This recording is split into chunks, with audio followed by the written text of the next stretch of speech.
Welcome back to this, already the final segment of The Price of Business here on Monday morning. Glad to be with you, talking to you about you and your business. Talking to the one and only Brian Spitz. He has an official podcast that's a part of priceofbusiness.com, and he's also a contributor on priceofbusiness.com, and really one of the finest minds, in my opinion. He's really a thought leader when it comes to helping people understand the real estate investment industry. And we're always delighted to be able to pick his brain and meet his friends and the people that he's out there interacting with. Brian, great to see you as always. Thanks so much, Kevin. Great to see you too. Tell us real quickly before you introduce your guest, who looks like he's going to be a great one. Tell us a little bit about Big State. Big State Home Buyers is a full-service real estate investment agency. Our focus is working with sellers who want to sell their house quickly, whether they've inherited it, whether they're getting a divorce, if it needs repairs, or they simply just want to sell it quickly, even if they're not in distress. So we work with those people to buy their property very quickly. We clear title. We help them take care of anything that is required for closing. There's no commissions. And then on the flip side, we buy those properties, and we also work with other investors to help build their rental portfolios and their investment inventory, which, if you know anything about the open market right now, there is absolutely nothing for sale. And so it's true. We provide a unique opportunity for people to get properties that they can invest in. BigStateHomebuyers.com. Tell us about your guest today. My guest today is Mike Doyle, who's a specialist in credit restoration, which is a topic that I find fascinating, and I personally believe that most people do not understand how credit actually works. So that's something that I wanted to talk about today and hear from Mike. Tell us a little bit about that topic. Okay, what we like to do is explain credit to people and how it affects their lives. Credit is very hard to understand. People do not understand credit. Your credit score is made up of your credit card, an installment loan, maybe a mortgage loan, and the way you pay, the history. But it's called a FICO score. And if you don't have a good FICO score, you're going to pay more for your car loans, your house insurance, your car insurance, your home loans. It affects everything you do. It's being, to me, abused right now because it really penalizes you if you have a lower score, even though you pay your bills, because people do not understand credit and how it works. So that's what we want to talk about today. And we give people free consultations about their credit. We'll go to the credit report, tell them what they can do themselves, or if we can help them, great. But most of the time, we just tell them what they can do themselves. I love educating people about credit. My number is 214-240-4538. I've been in this for almost 8 years. I was a banker for 29 years, and this is my passion. I'm going to explain to you how to increase your credit score. Okay, so and I know both of my guests, both you rather, and Brian are going to have lots of questions. So let's try to answer as many as we can. And ultimately, I would encourage the listener to contact you directly to learn how to work on that score, yes, I love that. Because I know we're going to have a lot of questions for you. And this is one of those areas that I see signs that people apparently use white poster board with crayons, fix your credit score. This is one of those areas that can be so unscrupulous, and to me it's really crucial. And so I'm excited, Brian, that you brought someone in that has legs to stand on in this areas. Talk a little bit about why not just anyone can do this kind of work. Well, first of all, the FTC has guidelines that you're supposed to provide you a copy of the original note you signed, why that debt is on your credit report. But the laws aren't enforced, so we have an attorney behind us that enforces the laws. If we write the collector and say, give us copies of prove this is my debt. If it's my debt, great, I'll pay it, but prove its exact amount. But if you don't have an attorney behind you, they don't care.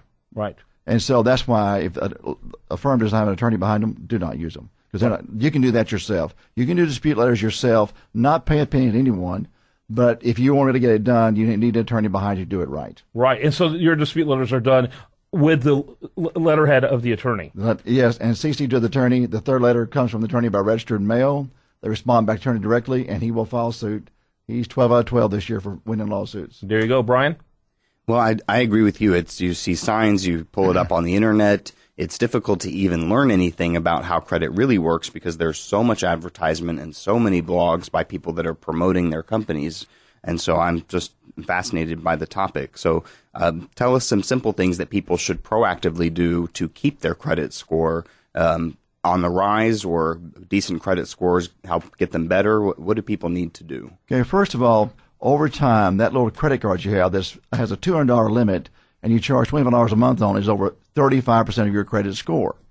So it's not the amount of the credit card. It's called revolving credit. You need one of those, probably actually two of those, but never have more than 30% on that card. The second part is an installment loan where you make set monthly payments for 12, 24 months. After that, the note is paid. If you have both of those, you're walking on two legs and you're building a credit score over time. The longer you have a credit card, it has history. So also, before you close out a card that has 20 years of history, talk to us because that's going to drop your score. Because 15% of your score is the history of your revolving lines of credit. So if you have two cards, one is 10 years old, and that's the only card you have, and you close it out, open a new card, instead of a 10-year history, you have a 1-year history. You're starting over again. It's like starting over. Drops. Yeah. Yeah. Brian, go ahead. Since I asked a couple questions, you ought to ask a couple questions. Right. Well, what's the biggest mistake that you see people make, or what's the biggest myth that you think there is about the whole process of fixing credit or keeping good credit? Oh, the biggest myth is they don't understand, and I have complaints. I don't want a credit card. You are going to have a credit card because that's 1/3 of your score. The fact is, if you have a $200 credit card or a $20,000 credit card, and you never get about 10%, you get the same number of points if they've been on the same year. So the myth is, all I have is a $200 card. That's not going to help my credit. It will help your credit. So get a credit card, pay it on time. The main thing is, the bureaus want to see that you can pay a card on time. And watch about paying collections. You know, these collections may not be I see a lot of medical collections. The doctor miscodes the bill, sends the insurance company. It comes back unpaid. They send it to collections. They recode it, get paid, but it's on your report as a collection. And you're there and you see a new collection, a collection that's 3 years old on your report. It's $50. Well, I need to pay that. You pay that collection that's 3 years old, your score will drop 40 points. Wow. Doesn't make sense. It's incredible. By the way, Mike Doyle's with White Jacobs and Associates. That's whitejacobs.com. Brian, we have about a minute or so left. You want to wrap it up with a final question or thought? Well, just again, the final thought is that I know people do not understand this, and at Big State Home Buyers, we like to provide people with education and knowledge and services that can help them restore their credit, help them get new loans when they sell the property, help investors get loans on properties that they want.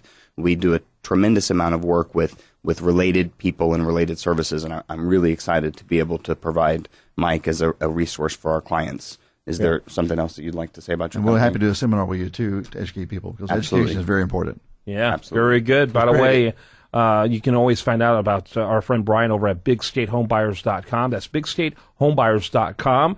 And while there, make sure you interact with them on Facebook and Twitter and that type of thing. Gentlemen, thanks to both of you. Great segment. Thank you. All right, when we're back tomorrow, we're going to have much more for you. Do want to remind you, best content here, including this interview, will be found over there at usdatareview.com. While there, like it on Facebook, follow it on Twitter. Have a great rest of your day, and spend it right here at this station.